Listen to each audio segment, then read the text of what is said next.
Hey friends, if you wish to fix the error, an unexpected error has occurred issue on Windows 11, then please watch this video. I will guide you through the resolution.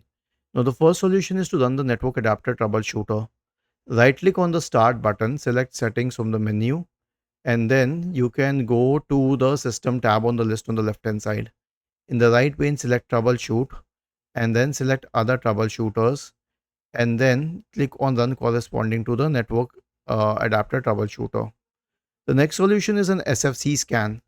Search for command prompt in the Windows search bar, click on run as administrator, and then type the command sfc /scan now and hit enter to invoke the SFC scan. The last solution is to update network drivers. Search for device manager in the Windows search bar, open device manager, and then you can expand the list for network adapters, and then you can right click on the MediaTek Wi-Fi adapter, select update drivers and then update it. Was this helpful? If yes, then please subscribe to the channel. If not, then let us know in the comment section of the video on how we could help you further. Thank you for watching this video and have a nice day.